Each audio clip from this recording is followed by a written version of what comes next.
Hey y'all, it's Morgan, one of the hosts of the Connections podcast. Today's episode, we have our longest standing staff member at APNC, Emmy Knowles. She's our Director of Scholastic Prevention, and she is going to show us what's going on college campuses with students and with staff and how we can make healthier and safer campuses for everybody.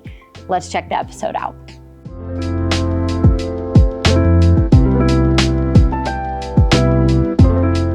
Welcome to Connections, the podcast from addiction professionals of North Carolina, where we explore the nuances of addiction and mental health through the lens of policy and practice. We're your hosts, Sara Howe and Morgan Coyna, and we're here to help you see how it all connects. And today we are live from the APNC Spring Conference. We're really excited to have some live guests while we have an opportunity to have over 300 people here in Western North Carolina with us, join us for this event. And we're super excited to bring one of our own onto the podcast today, Emmy Knowles. Emmy is our Director of Scholastic Prevention. Welcome, Emmy. Thank you so much. We're glad to have you. So, Emmy, we want to talk a little bit just about the general kind of state of college campuses right now. Like, what are you and your team seeing as far as substance use and mental health on college campuses right now? Yeah, so I know it's been about 4 years, but we are still seeing a lot of the after effects of COVID. And so we're seeing a lot of students coming from that kind of quarantine style to college for the first time. And a way we like to look at this is each year at a college campus, you have one new freshman class. And they come in, they're learning their boundaries, they're learning their limits, they're learning all of the typical college things. However, with quarantine and that kind of lockdown situation, we suddenly had 2 classes or 3 classes in some college campuses cases of these students all learning this at the same time. And so the amount of students learning dramatically increased. And so we're definitely seeing the effects of having not enough staff for some of these, a lot of more like life skill needs, and then a lot of mental health struggles of trying to adjust to a college campus and kind of relearn everything after quarantine. And again, 3 classes at once trying to learn their use or substance use limits versus just those kind of first freshman class. You're seeing a lot of different dynamics because everyone was at home and now they're kind of relearning how to be friends and kind of what it means to be a part of a community and to belong. A lot of students who may not have such a strong belonging at first because they weren't on campus, and so now they're making those connections a little bit later. And then we're seeing with a lot of the new legislation as far as like alcohol in college stadiums and some of our protective factors being taken away from our students, really learning their limits in ways that may not be the most safe. Yeah. So you mentioned a word that I want us to kind of pause and talk about a little bit. You said the word protective factors, which is kind of like huge prevention lingo. Mm-hmm. So what does that mean? Like when we talk about protective factors, what are we protecting people from? What do they look like?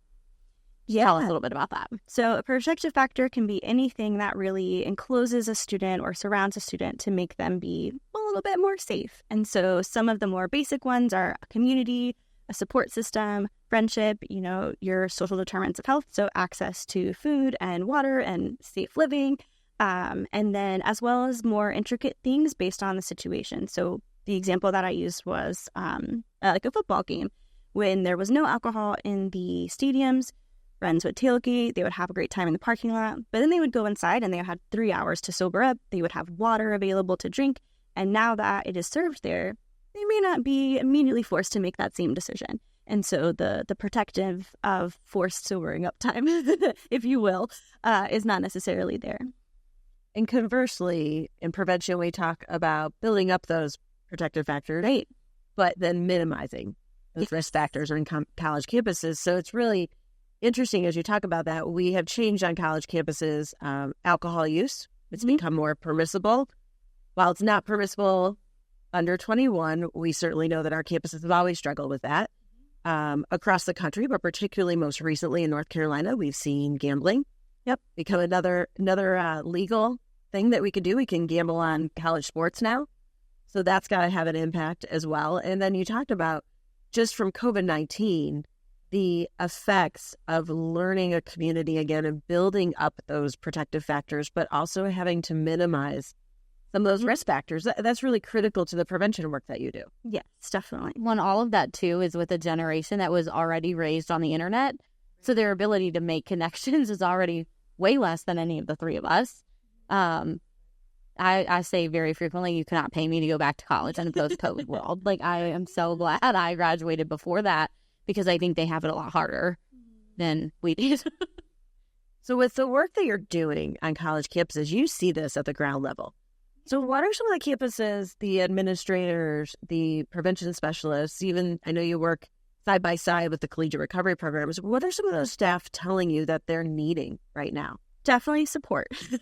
Definitely support from the community, from parents, from their fellow faculty members, and especially from their leadership. I think there is kind of two different ways of thinking on a college campus. One is, we don't have that problem here. None of our students use. And then the other, which is equally harmful, is like, they're going to use anyway. So like, what's even the point of trying? And both of those are very harmful to our students. And so kind of helping provide them with resources to fight back on those narratives, as well as buy-in to get support and funding from their campuses to do good programming and to do good work, and to pass policies on campuses that will help the students. And what we're seeing, every college campus is like its complete own world, right? They run very differently. They get to make a lot of their own decisions. There's not a lot of like standardization as far as like the community side of it. Obviously, there's like accreditation and those kinds of things. But and so what we're seeing is some of our larger and more well-resourced and our predominantly white and our public institutions are having not a great time. They're still struggling, but a little bit of an easier time than maybe some of our smaller schools, our less resourced schools, our community colleges. And so definitely support. We're also seeing that they are wearing 18,000 hats, maybe because of that lack of support. So we have some campuses who have like director of housing and recovery and prevention, or we have a nursing department lead and she's also their preventionist, or we have different people. We have one friend who's doing prevention, intervention, and recovery for her entire campus. And so is she okay? They're not. So we recently did a needs assessment. Well, it's been about a year now, but at APNC we did a needs assessment and we did some stakeholder interviews with those. And one of the quotes that stands out to me the most is our friend was almost in tears at this point, and she said, "I just want to go home before 9 p.m. and see my family." And that's heartbreaking, you know? And so definitely support. And that is funding, that is resource, and like being heard on their campuses. I think those are the biggest things, and being treated as the expert. So another thing are these colleges are making policies and they're not inviting the wellness staff to the table when they think about implementation of these policies. And so we see on some of our campuses that alcohol, we'll go back to my example, the football alcohol, when they were implementing what that would look like and how they would sell. If our people weren't at the table, they couldn't advocate for some of the like basic best practices like wristbands, our bartender training, or you can only have one drink at a time. Like, so on some of our campuses, those aren't rules. And so being treated as the expert and invited to the table, I think, is another huge, huge part of it. I think what's really interesting is we spend a lot of time talking about the workforce. Mm-hmm. And often the collegiate staff isn't thought of as this workforce, right? We have who is at the prevention agency, who's at the treatment agency, what do we have at our CO or recovery home? And that collegiate team is left out. And yet what you're talking about is a microcosm of what we're seeing across our field, which is burnout, being overwhelmed, too many hats that we're wearing. And we're seeing this as we're also building up that next generation as well. So one of the things I'm really proud of that I'd love for you to talk a little bit more about is we are building that next generation at APNC because we do see this. We do see that need. So talk a little bit more about the Leadership Academy and what you're doing with college students today to bring that next generation along. Yeah, so we have the Leadership Academy at APNC is a great program for students who really want to enter this field, specifically around the policy realm. And so they are coming into a cohort of students who are driven and passionate just like them. They are learning the Polaris model, that we use the Polaris CDC model on how to analyze a policy. They are split into groups, hopefully by geographic location if possible. And then so they can focus on a campus or community policy. And then they go through the steps, they analyze it, and then at their very end, their project is suggestions for change. And so they really look at like what implications from the policy that maybe weren't intended or maybe were intended but turned out not so great. And then how can we kind of adjust it to this new world? And it's, I think, really great. These students are graduating with like a little bit of policy background and a project on their resume, which is world experience. Right. It's huge. When I was in college, like if someone had asked me what policy is, I would have been like, I can't drink in the sorority house. Like I don't know. I didn't know that, and I feel like we know, being an association, that like policy is the way to change. Right. And so if we can graduate a generation of students who know what that can look like, we're going to be way better off in 10, 15, 20 years. Right. Because we're going to have kind of that phrase we use, that army of advocates. Right. You know? Yeah. So do you have a couple, before we let you go, or at least one, you have a success story or from one of these students? Is there something you'd share that they've done? Sure. I mean, I think my favorite and the easiest is Jessica Garza. Yeah. So Jessica is actually another fellow staff here at APNC, but I met her for the first time as an intern. She was interning with somebody else, and I got to kind of know her. And then through that, I was like, maybe you should try to come to this leadership academy. You seem like super driven and passionate. So she joined the academy, and she went through one of the cohorts. She then came back the next year as a mentor for some of the students. We then signed her on as a subcontractor, and she ran the next year. And then when she eventually joined APNC staff, which I think is an incredible success story, she redid all of the curriculum. And she now kind of heads up and leads it and is really the point person for a lot of these students. Another one, really fast, we've had 2 students who have gone through recent academies in the past year and a half, who are now working either on a college campus or got a job offer from an APNC conference. So, so we have a lot of students. We'll circle at the conference. Amazing. We love it. We love to see them. And if I can give a little shout out, we have 3 students right now in a different student program. It is the Prevention Fellowship Program, and that is really preparing students to enter into the prevention realm.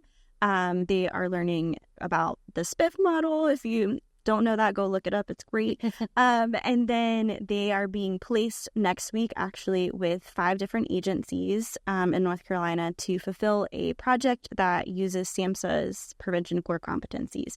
And so they will be able to graduate with the knowledge of how to pick and choose a prevention program, how to work in the community to do this work. And it really covers everything from like policy, grant writing, and all of those things, community organizing. So super excited for them. I think they're amazing. They're here as well, and I think they're crushing it here. So yeah, if we have a so they'll be on the podcast season 4. Yeah, they come back after the fellowship. Yeah, I'd love that. That'd be amazing. Yeah, I do want to take a minute. So I joined APNC in 2021. At that point, Emmy had already been here 4 years or something, and this prevention work on college campuses, specifically sort of under the model of the North Carolina Higher Education Consortium, which we lovingly call NCHEC, has been a dream of yours since before I got here, and it's something you and I have spent many, many times talking about. And tears in the window.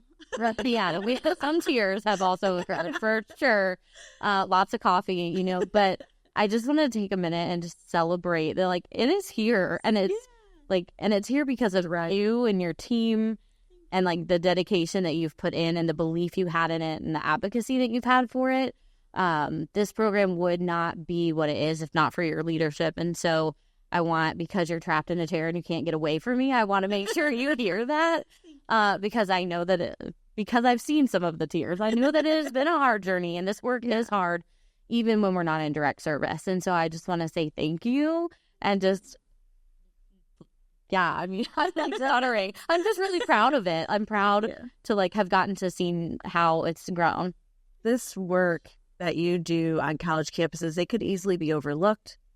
It could easily be forgotten. I mean, we've talked about, like you said, the attitudes of, oh, they're going to do it anyway, or let's just go leave them on in a small town in a college campus and let them grow up, and then they'll come back to the real world. Well, The fact is, you all have said, no, actually, there's a better way. There's a healthier way. They deserve better. They deserve better. Yeah. We're not just going to show North Carolinians. We're going to show the rest of the country what we do.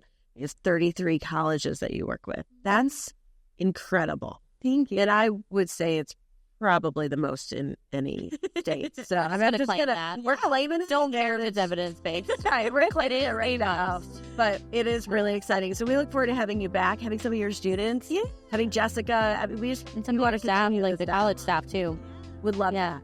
Awesome. Love that. Thank you so much. Thank you so much, Emmy. We love you. Emmy's passion for this work is so clear in everything that she says. And it's so awesome to know that there are people on our campuses right now fighting against stigma and against societal norms about what college could and should look like to really create those safe, healthy environments for students as they learn how to become adults and professionals in the world.